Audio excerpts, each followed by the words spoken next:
This week on the Ocean Cruises podcast, we are speaking with the Hound of the High Seas, Barry Perrins from the YouTube sailing channel Adventures of an Old Seadog. Barry is from Devon in the UK and has spent years working on the water. 7 years ago, he decided to change his life and set sail around the world by himself to complete a solo circumnavigation. His journey started in Portugal, where he found his vessel, a 36-foot Van de Stadt steelboat named Old Seadog. Barry has so far sailed across the Bay of Biscay to the Canaries, across the Atlantic to the Caribbean, through the Panama Canal to the Pacific Ocean, exploring many of its tropical islands before arriving in New Zealand, and he has just set sail to Fiji. If you want to follow Barry's journey, check out his YouTube channel, Adventures of an Old Seadog. You can support the podcast on Patreon and follow us on Instagram and Facebook. Watch the interviews on YouTube and download the audio on Apple Podcasts and Spotify. I'm in Canaries, which is the north of New Zealand. I've been here in real time a shocking 2.5 years. And that's really because of COVID and nothing else but. Everything, a lot of people don't understand it. I mean, if you see in the news that New Zealand was completely closed down, and we have been closed down here, people couldn't get in, people couldn't get out. Well, you could get out, but you had nowhere to go to because all the other countries around me have been closed now for 2 years. So I'm literally prepping the boat now to leave to go to Fiji, which is going to be the new location. Right. So I've been in the videos going, trying to keep everybody interested until I can move on, which is going to happen soon now. Oh, good job. Well, you've kept people interested. I can't believe you've been there for 2.5 years. I mean, your videos are behind a little bit. That makes sense. But yeah, wow, that's a long time. Yeah, I mean, normally I keep them behind time a bit because you've always got something to put out. And also, I can take time off and relax a little bit and there's still material. But I didn't mean for them to be so far behind. But with COVID, I allowed it to be so because I knew that I was going to be short of material. So the first part of COVID, people are putting boring stuff on, and I'm still out there going, "Yeah, I'm sailing, I'm having fun." I'm not trying to sort of pull the wool over anybody's eyes or deceive them, because I always say my real-time updates are on Facebook and what have you. But that time thing is going to close right up very quickly now. The last video I think covered, or the one before that covered about 4 months. So I'm like squishing it all up. No, it was the last video actually, I think. And the same again with the new video that's coming out. You can see my hair is in real time. It's a bit longer than this. Yeah, true. And the beard's a bit shorter as well now. Yeah. So I'm actually squishing that up because I'm going to move to Fiji and I'm tying up all the loose ends here. And I've only been putting out one video every 2 weeks. That's all I can manage these days, as the workload is just whoa. But yeah, so that time lag is going to compress now. Well, you've actually done a lot of work to your boat in the time you've been there, like a hell of a lot of work. Well, I've been here so long. Nothing else. I've actually been out to the water on the hard, I think 4 or 5 times now. I haven't covered every one because for example, the winter, because our seasons are reversed down here. Our winter, which is just coming on now, the winter before, I didn't film anything at all, because it was boring. So I leapt straight into the summer season, which is what you're seeing now, and we'll see over the next few videos what I did up until last month, basically. So that's going to come up over the next few years, because I'd done everything, and people got fed up, would get fed up of me watching me chip bits of rust off the boat. But it's an ongoing. I don't do maintenance anymore. I do repairs. Yeah, and it's an ongoing thing. You have a steel boat, you're always up for that. It's funny, we're in a marina in Gran Canaria about 4 months ago, and there'd been a beautiful steel boat that had literally just been repainted, and there was rust spots already. I get that. People have seen me working on my deck, and that's because there's the boat was built. There's a lot of filler on it. If there's a little bit, it's called filler. If there's lots of it, it's called fairing, which is what's on my boat. And, it cracks through, and then the salt water gets underneath, and it explodes out the rust, the steel underneath. So I've had a lot of problems with the deck. So like you say, I've redone the deck so many times, and I'm ready to leave now. But again, there's little bits of rust coming up. That's the nature of owning a steel boat. That's what you have to put up with. Yeah, I think the pros outweigh the cons. I mean, if you look at the big exploration boats, big super yachts, stuff like that, there's not many of that size still being made out of like fiberglass or wood. So yeah, I think for what you're doing, it's perfectly suited. You made a good pick. Yeah, and it was a conscious decision that, I mean, you see these things where people hit containers, for example, crossing the Atlantic. Fairly rare, but it does happen. With this boat, I could get hit by quite a big boat. Touch wood, that doesn't happen. But I survived. Where in a modern, especially a modern fiberglass boat, you would die because that is. So it was a kind of conscious decision to have steel, and we've just had something down here in New Zealand. The time when I came down here, there was a guy killed. The weather was really bad. There was a guy killed. I won't mention the make of the boat. We want to get into that, but fair to say it was a modern fiberglass boat. And it flexed, and one of the portholes popped out, and water came in, and it ended up in a death and the sinking of the boat and a major rescue operation, which changed the laws down here in New Zealand. Now they have a Category 1, which if you're a New Zealand boat, you have to have shutters on your hatches, which is an old idea, which they're bringing it back in now because the portholes, or even the windows, as they call them now, are so big, ridiculously big, let the light in. But when you get waves of a quarter of a ton in weight hitting you at force on those things, that's fouling trouser time. It's scary. Yeah, I mean, they wouldn't put them on houses if you have waves hitting houses, so I don't know why they put some of them on boats. And just the way they're made, but that's another subject for another day, maybe. But that's kind of one of the reasons why I wanted to go steel. It's also easy to repair, although a bit of a pain in the bum, but it's easy to repair. But yeah, it takes a lot of maintenance. Yeah, a lot of maintenance, but definitely worth it. I mean, in a way, it's so convenient. Like we've got a yard about 15 minutes away from where we are, and there's a few decent welders in there. And it's like, if there's a problem, you just cut out a massive bit of the hull and then just weld a new bit in. That would be major on a fiberglass boat. Perhaps you couldn't even do it in some cases. But yeah, great for that. I mean, I feel like taking down a piece of steel and saying, "Can you weld me a new boat onto this, please?" Might be a more sensible option sometimes. Yeah. But I think one of the recent videos of some friends of mine, and they had a huge piece cut out of their steel boat.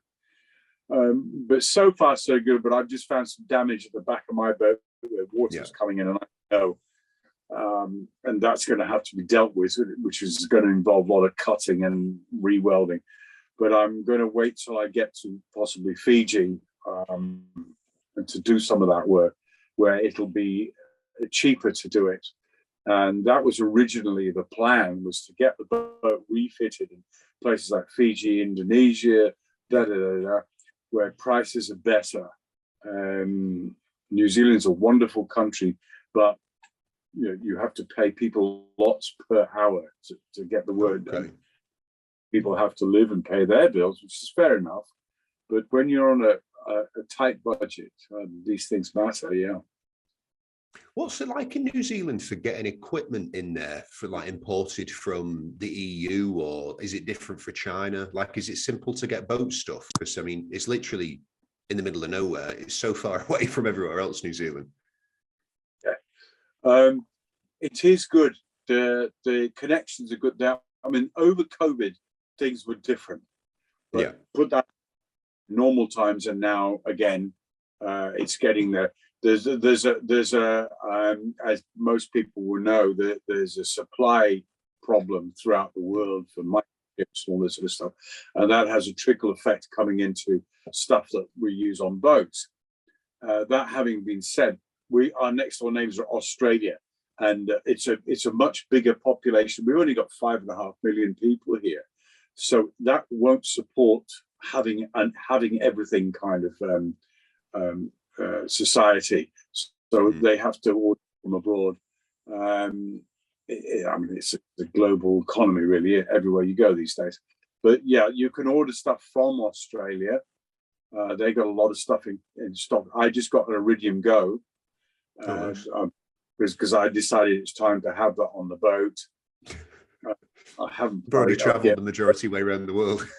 Yeah, well, it's for the Indian Ocean and South Africa where you really need to time everything. Yeah. And also, when I was sort of missing through the Pacific, my sister chewed me out afterwards and say, you'll not do. I thought you were dead. You need to have some way to let us know you're safe, and also this has a tracker so people can track me. But that ordering that unit, it took time. They had to come from China to Australia, and they didn't have them. And they actually, I will say, they bent over backwards to get me sorted out. I've got it now, but it had to do the loop to get through to me. You can order stuff here, and there are some indigenous products that are good. Some of the paint, things like that, you can get here. And also, you can have everything made here. That was another reason for being in this part of the country. Is in the yard here, we've got stainless steel, all kinds of people. You can just pick up the phone and call, and you get stuff done. Right. How's Shaddy holding up in general? I mean, you've put some miles on the beast now. We've had a few rust spots, but how's all the systems? How's she still sailing? How's everything else? When I bought the boat, the guy who built her, I mean, he I think it was about a 17-year build or something. It's a one-man job. The hull was perfect, and then he fitted her out. And he put some electronics in which are a bit overcomplicated. And when I couldn't understand them when they broke, I never replaced them. I simplified everything. So I'm still in that process. If anything breaks, I don't like it. It's too complicated. I simplify it. Because everything breaks on a boat. Anything and everything will break on a boat. And the other thing that was done was there was an old engine put in there. I've got a Perkins. It's a big one, and it's over. There's a friend of mine here, is an English guy. He's a mechanic, and he couldn't understand why it's basically this huge engine in a small boat. I mean, she sits like that, arse down in the water. So that is of concern. Perkins would go on. They got a great name. That goes, you turn the key and it goes bumpity bum. But there's bits. She leaks oil and uses a lot of diesel and this and that. So you got to keep an eye on all this stuff, and you pray. You think, oh God, please don't let that break. But Shaddy's not in as good a condition as she was, but that's understandable. As you say, she gets a lot of grief, especially from me. The sea is an unkind place, and on a limited budget, I'm down now to making sure the boat is safe, and all the things like the masts and the rigging. I've had rigging work done, sails, and all that stuff, and the engine runs okay, and everything else, and the hull is waterproof. But everything else is by the by. It's you can do without it. You can. Back in the old days, people did with a lot less than I have now. So I'm in everything to a minimum is kind of the answer to your question. But yeah, she's not the boat she was, but I work hard to keep her up to a certain standard that is acceptable and safe. Yeah, I mean, she's been well used as well, so that's another good reason for it. What's the sail to Fiji going to be like? Do you have to time that at a certain time of year from leaving the place in New Zealand where you are? Yeah, I mean, windy.com is, I shouldn't mention names really, but everybody uses that as a go-to thing while they're on land. And you can see from there, the weather patterns are pretty awful at the moment. We just got 2 storms come through, and we've actually had some cyclones, but not big ones, but they're just offshore. But some bad weather this winter. But yes, the cyclone season has ended, but there's still some stuff out there, and you've got to wait for the winds that are blowing from south to north, obviously, to go the 1,000 nautical miles to Fiji.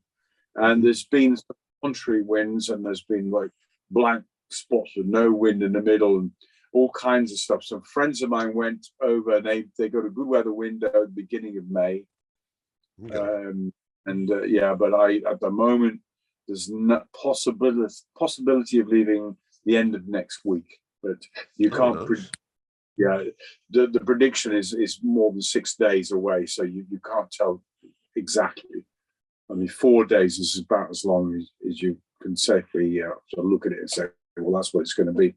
But yeah, it's a waiting game, and I just broke my ankle. I'm actually sat here. Yeah, I saw that. That was a hell of a photo you put on Facebook with that big old boot on. What happened? I was just getting on a friend's boat, and I was so this is unacceptable behaviour. Oh no! Just lie. Yeah, and he got on a boat I had before. If you have a big cockpit, you have a little rail that runs down the middle of your cockpit. So when you're heeling over, you can put your feet on that to support yourself. And you usually remove it when you're in port. Anyway, his was still there, and I stepped into what I thought was a flat cockpit floor and turned my ankle and broke a little bone and tore some tendon, which is kind of repairing. It's got to be good because I gotta sail this boat in a week. Yeah, so that's where we go with that. You're going to keep that boat on, and then you're going to keep the boot on and then leave, or can that thing come off? Yeah. It's getting better. I might be able to manage that, but I'll be all right when I'm at sea. It's getting through down the river to a place called Marsden Cove, which is where I actually came into the country. That's the international port. I can check it. I have to leave the marina here just before I go and check out. So there's lots of running about on deck and tying ropes, obviously, going into marinas. So that's I might take somebody with me for that. I don't know yet. But once I leave the marina, I should be okay. It's healing up pretty quick. And I had COVID a couple of weeks ago as well. So it's the whole thing. Run, mate. Yeah, it's put me behind. But the weather's been bad. If the weather had been good now to sail, I would have been annoyed. But worse has happened to me. Just going back, I mean, obviously you never intended to stay in New Zealand for 2.5 years, because not many people do when they go cruising. It's not the biggest place in the world. There's many places you could spend 2.5 years. Maybe New Zealand isn't one of them by choice. What was the original plan going to be like? And how did that story go? When you arrived, did you know, okay, I'm checking in and I'm here until things change, or have you just had to go with it as it's come? Well, I'd always wanted to come to New Zealand, and also it's exactly halfway around the world. So I've done half the circumnavigation, and from here I was going to go up to Indonesia, Australia, Indonesia, and I kind of got Pacificed out. I spent all that time in the Pacific. I'd had enough of the, as if anybody could really have enough of the turquoise seas and the palm trees but now after 2.5 years up the river in New Zealand, I'm ready to head. So I'm going to Fiji. Originally, I wasn't going to Fiji. I thought I did Tonga, and then I came here, and okay, now it'll go on. And then, of course, the world all closed, shut down, everything changed.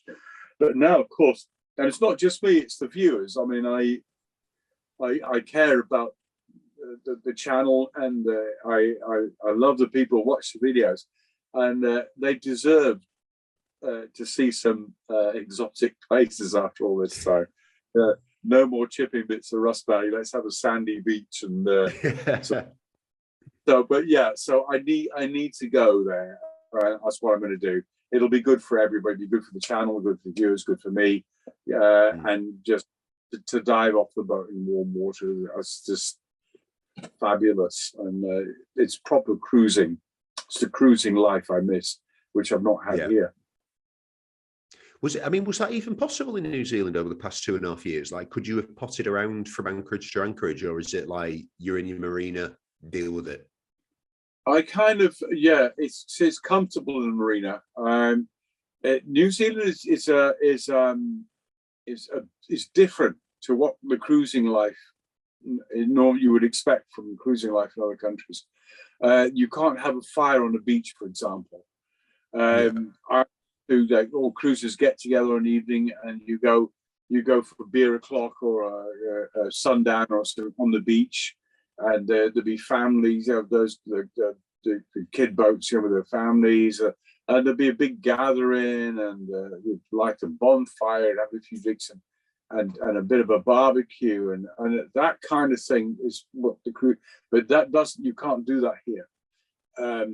And also, this is a very beautiful country, don't get me wrong, and it's a wonderful place, but it's not really the cruising life here. There's a lot of places you've got nowhere to take your garbage. You cruise around from place to place, and there's nothing there. There's no bar, there's no road. It's just a nice bay, and it's very nice if you're with a family or you've got there's two of you. But when you're by yourself, you're like, right, okay. And it's a different thing here. That's why I took a trip down in a van. I flew down to the South Island and took a tour. And that was breathtaking. That was brilliant. That was really good. But the North Island here is not really a cruiser's playground. But I have been out. That's coming up in the next few videos. I have been several times just to get out of the marina. But yeah, it's and the weather is not always great. But no, it is nice, beautiful, but it's not a cruising kind of place. Right. I think it's just because it's so far out of the way. I mean, it's like people go in there on a sailboat, they're passing through. I mean, even if they want to go there as part of the destination, they're going to somewhere else. And unless it's like coming from the Caribbean, Pacific, and then across, I don't think you get many people actually going there. Like, do you get a lot of Australian boats heading there as a destination? I've met a couple, but not many. Yeah, you'd imagine they go to Asia rather. Yeah. I think they go up towards Bali way and that sort of thing. Exactly. I don't know. I mean, again, the COVID thing has knocked everything out of whack. So it's not the norm at the moment. So I can't say what the norm is here. I think Aussies come up, but it's so easy for them just to get on a plane and hop over and stay in an Airbnb. I don't really know is the answer to that. I know that Kiwis go to Australia. Yeah, for sure. The other way around. The other place is bigger and warmer. So yeah, it's an interesting country. I always said it's like a really big version of like England, but prettier, and the cities are probably a bit cleaner. But you've got more experience, so you know more than me. Back home, I live in Devon and Cornwall. Yeah, and nice place. The countryside around here, I thought this is like Cornwall, but it's on steroids. Yeah. Mm-hmm. I have some friends. To what I've just said about it's not the cruising best place to be, but it is if you like hiking, if you like walking and doing that sort of stuff, tramp they call it here. Then the North Island is a brilliant place, as well as the South Island, obviously. But yeah, it's different if you're not on a boat, and if you've got a car, and you see that here. The best way to do the North Island is not by boat; it's by camper van or camping or something. And their facilities are second to none here. With cooking facilities, toilets, and everything like that. And you just rock up and in their car park, and you pay a little fee, and it's all there for you. And that's by far the best way to see this part of the country, this part of the world. Yeah, that's good. I mean, it helps when you can cruise on like a semi-decent budget and you're not like skimping by, because, you know, you can go to a lot of countries, a lot of beautiful places, and the most interesting stuff is like 20, 30 miles inland. If you're on a low budget and you can't afford a rental, or, you know, to get a taxi or whatever, you're going to miss out. Yeah, I mean, there's a tip actually. If any of your listeners want to come down here, people buy a vehicle. If I didn't know I was going to be here 2.5 years, I would have done the same. Yeah, probably. Yeah. There's just these guys that come, and there's a whole bunch of cruisers. They go up to Fiji in the winter, in our winter time down here, and then the cyclone season they come back to New Zealand. They've been doing this for years and years. There's a whole bunch of us doing that. And people, when they come here, they buy a car. They're reasonably cheap here, cars, and the insurance is cheap. You buy a cheap car, and you drive it around. At the end of your 6 months, when you have to leave, you sell it. So it's like having a free rental car. So that's what people do, and it's a great way of seeing the country. Just buy a car and then sell it when you leave. That's really like similar price to UK, because UK is cheap for cars. Is it? Well, I haven't been in the UK for a while. I mean, you can buy a 4,000 New Zealand is equivalent to 2,000 quid, 2,000 pounds. So for international guys, that's like $1,600 US or something. You can buy half decent, you know, a car that will get you around. Yeah. Yeah. So, I remember my second car was like a 1.2 Vauxhall Corsa, and that was $2,000, and that was amazing. Yeah. Like, really good car, strong, lasted for ages. It's probably still going. Well, I got my US dollar thing on. It'd be different anyway, so I got it one way around. But yeah, it'd be like 2,400 or something like that US. Yeah. But yeah, that's the way to do it. So the plan from Fiji is then to go to Indonesia. And how long do you think you want to spend in Indonesia? Because that's a pretty big place where there's a lot of stuff to see. I'm the Indonesia. A lot. There's not much wind in Indonesia, and I haven't, as you know, I haven't got the boat for having I don't run the engine and this and that. So, I'm going to go to. If I go, it'll be down the southern Bali area, that sort of area there. Yeah. And to go west, you have to go through the Torres Straits, which is the top end of the Coral Sea, the Great Barrier Reef that runs along Australia. Now, Australia was only one boat got through during COVID times. They only allowed one boat in, as people I know. So you have to go to Australia. So Australia is on the cards to go through the Torres Strait. You need to be able to hop up the coast, because it's quite a dangerous place, especially by yourself. And then from there to Darwin, and then maybe up to Indonesia, the southern parts where the Bali is and that sort of thing, and then across the Indian Ocean. So I'm not going to do much more than that, I don't think. The original plan was to go up to Thailand, Malaysia and Thailand. As a young child, I was partly brought up in Malaysia. My father worked out there, and we were there till I was 3. And I wanted to go back and see if I could find a place where we used to hang out. It's the first time I ever went on a boat. We had our own little boat. We used to go out to the islands there. But I'm so far behind schedule now, and the boat's aging and I'm aging. And I'm not sure which of us is going to give out first, but I'm kind of thinking of a more direct thing, which will be get around Australia and then across the Indian Ocean to South Africa. That's kind of the next. I'll be in a year from now, I think. Are you thinking of like stopping in Zanzibar and like some exotic places like that? No. I've been to Africa before. So people are doing that, and I think it would be a good if I was younger and maybe there was a crew on board, there was several of us. It's hard work by yourself to sort of do some of these things, and I feel a bit vulnerable being on a boat by myself in some places. Yeah, for sure. I think I really want to just get through the Indian Ocean and then go around South Africa into the Atlantic. That's kind of what the plan is at the moment. Right. It's like, I mean, you're young in a way because you're fit, but you're a more mature guy for sure. You've been doing this for like quite a long time, and it's strenuous, and it's hard physically. And you've definitely not done it in the easiest way. You've done it by yourself on a massive steel boat, that you maintain and do a lot of repairs to. Has it taken a toll on you physically? Like, do you feel older because of it?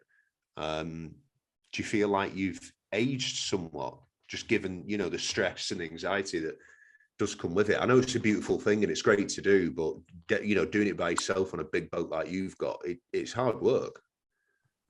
What do you mean? I'm only 27. You look it, but I know you're a bit older. Yeah. I know. I know I've got a cracked bone in my leg, and I've got a few other bits and pieces. That was another reason for sort of getting back towards Europe, so I can fly home to get free medical attention. I need the haul. But thankfully, I'm still in reasonable condition. And this life keeps you fit. You've got to be fit to do this, or reasonable fitness. I've certainly aged a bit when I look at the videos. I look back. But I think that beard took about 10 years off you, mate. It was a good look. He was getting long and strong, that thing. Back a bit, but the hair's long. I don't know. It's a difficult one. In my head, I feel young, but then the body says no, and the knees are getting going and all that sort of stuff, which is normal. But there comes a point where if you can't get on your own boat, on and off your own boat, or in and out of a dinghy or something, then it's time to quit. And that time comes to everybody. And you see sad people that stretch it too far. They go on for too long. And the other thing was there was opportunity to leave the boat here. In fact, that legally the boat can actually stay here another year. I can't. My visa runs in a couple of weeks.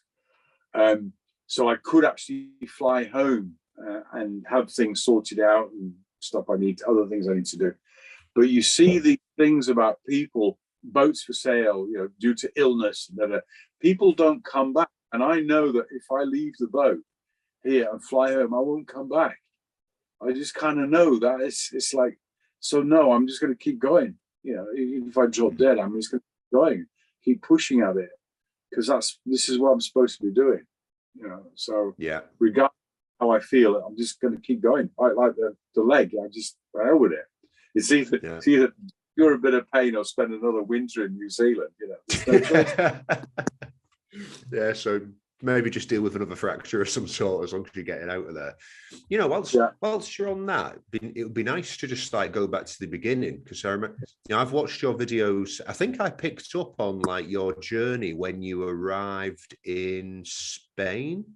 I think it was about there, I remember I watched a recent video you did where somebody or a bunch of lads robbed off with your dinghy. And that made me laugh because I live in Spain. So I was like, all right, I felt sorry for you, obviously. Well, you got it back anyway, but I was like, yeah, that's one that you could have expected. But was this like a dream that you had, and it was your father that wanted to do something similar? Or like, what was it there? Because I remember you were talking about it once, because I know you put the kitty together with some inheritance, I remember you saying. Yeah, no, my father didn't want to do this. He paid within. I mean, it's no secret that I worked doing all kinds of different things in my life, and never made any money, but got by. by, and then my father and my parents both passed away, and I got my father's house. I have a sister, and she graciously let me have the whole house because she'd done well before from my mother's estate. Won't go into that, but yeah. So with her blessing, I got my father's house, and I thought, well, what do I do? I could buy another house, sell it, and buy another house down in the south where I was living, or sell it and buy a boat and sail around the world, which is what I did. So my father choice financed it. Basically, I call it his boat. right, But that okay. was that was before the YouTube thing, you know. So that changed things again. But at that time, it was a limited budget. You know, I would sail around the world and then sell the boat, get back to England to sell the boat, and I don't know what. Yeah, but I mean, it's worked out pretty well, because I imagine like the trip is like kind of self-funding now. The work you do and the part of the journey where you're showing people, that will tick everything over. Yeah, you're right. I mean, YouTube was completely different just a few years ago. Oh, yeah. Was Patreon, which is it's like a patron thing, for those that don't know. That didn't exist either, and so things have changed where now people who are serious content providers for platforms like YouTube can get paid. So the idea being that one can't exist without the other. But before that time, people used to do stuff for free, but the quality was low. People, you'd just run around jumping the camera and people's. Then I stopped doing it because it was silly and nobody's watching. I then started filming bits and pieces when I got the boat and thought, well, maybe I can do something with it. So yeah, and then it sort of matured and changed as time went on. Yeah, I mean, it's been an amazing journey. It's been so interesting. Because I remember when I first started watching your videos, like way back in the beginning, like I don't know, 3, 4, 5 years ago. I can't remember. It's been a while. I don't think there was anybody else really doing what you were doing. I don't think there was anybody solo sailing around the world on a big steel boat. No one British anyway. So I found it really interesting. I mean, I don't know if there's anyone doing that now. I mean, there's a few people, but not like the route you've taken and the way you've done the journey and played it out. Yes, I mean, as far as I know, I'm one of the few that are doing a circumnavigation. Although I've never actually said I'm doing a circumnavigation, it's obvious that's what I'm doing. But yeah, I don't know. It's a niche. It's my age. It's my age. It's a little niche, and I get a lot of people on their couches thinking, "Well, I wish I could have done that," and that's great. I love those guys. Yeah.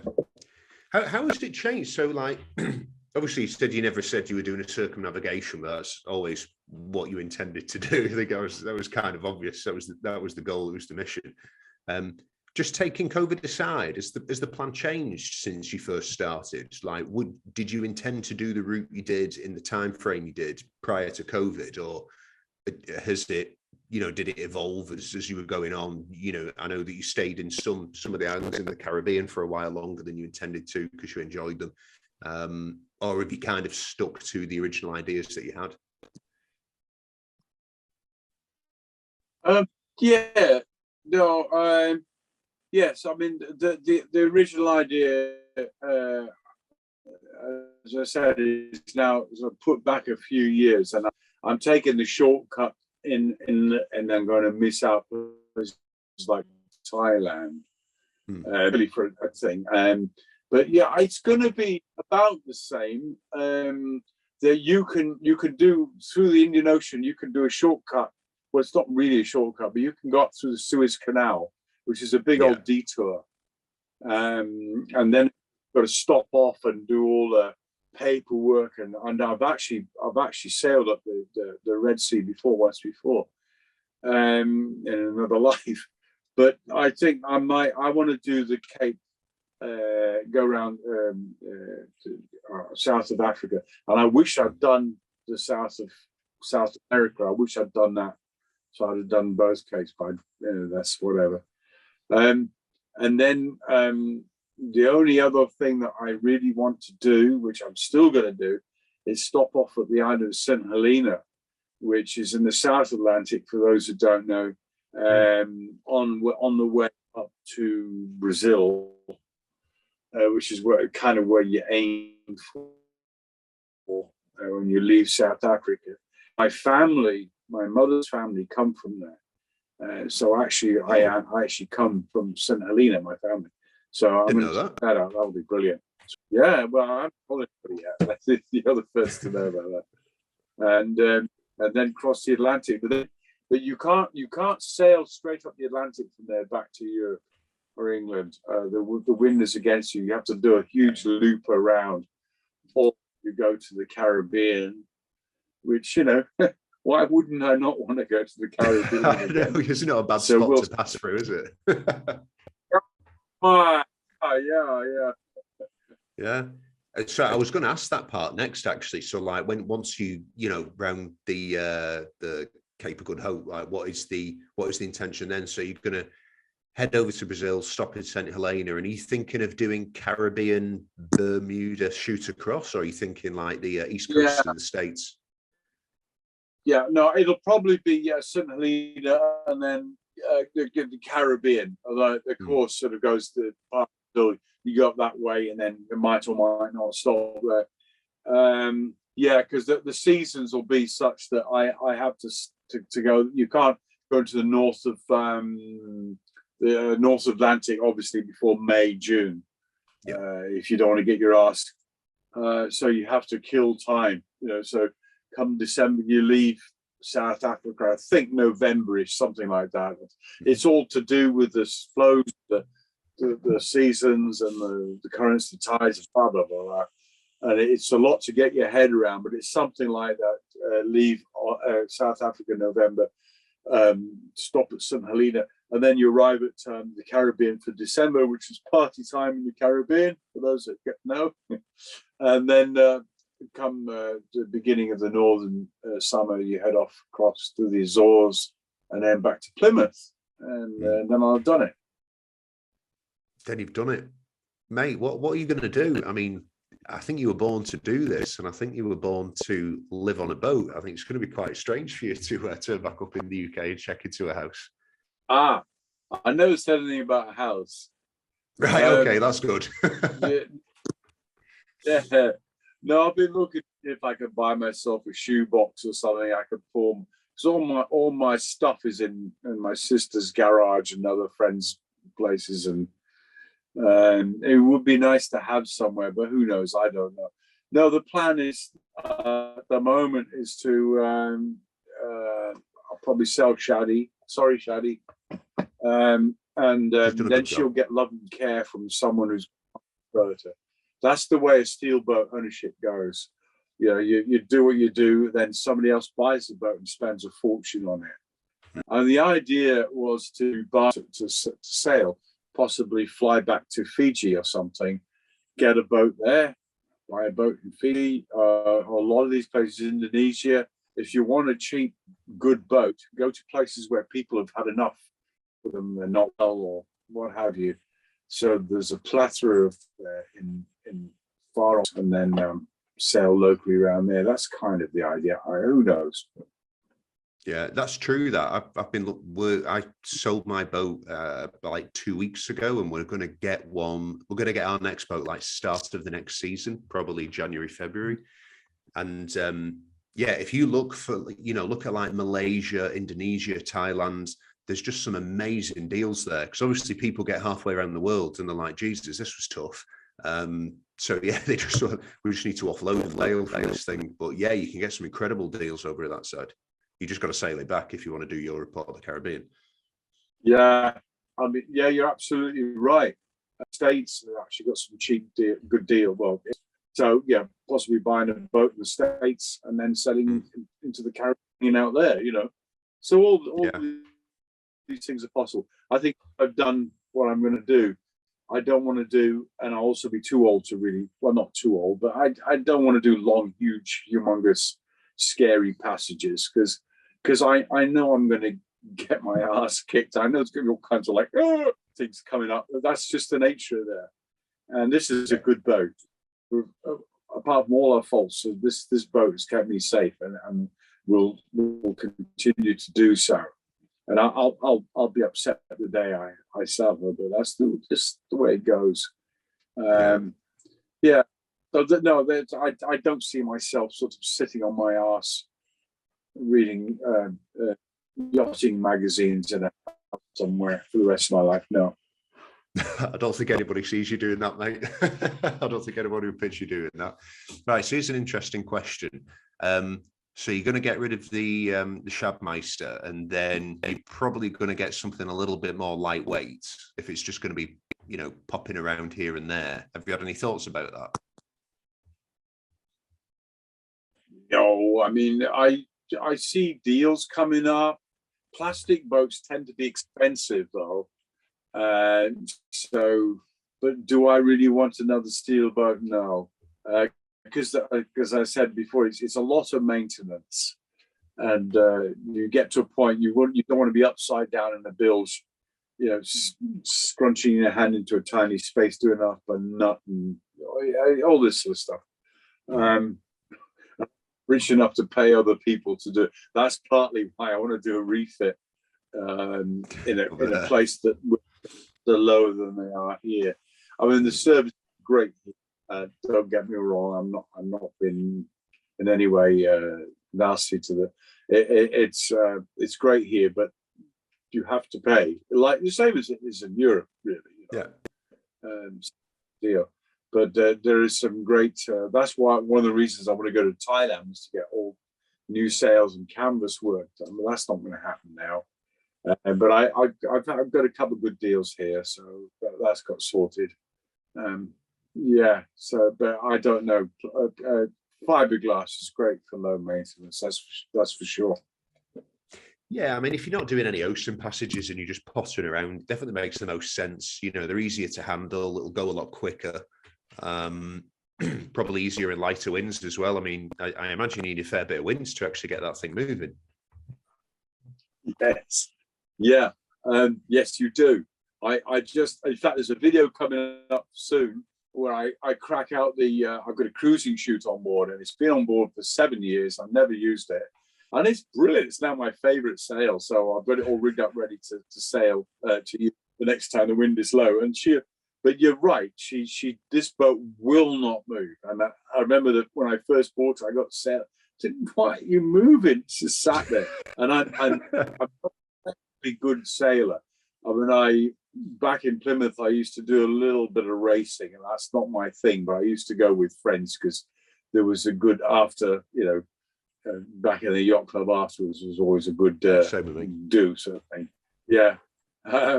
But my friends used to sit at the winch, you know, he'd be like ding, ding, ding, ding, feeding it out and pulling it in just like that, and just to get the extra inch knot out of it, you know. And I can't do that, and I just like let it out, pull it in, do this, do that, and see if she'll go faster. So I'm not a technically good sailor at all. No, because I'm not competitive. I wasn't made that way. But yeah, this boat it's like sailing a bus with wobbly wheels. Yeah, so very strong, keeps you safe, but you're not going to get anywhere very quick. That's the trade-off, isn't it? So yeah.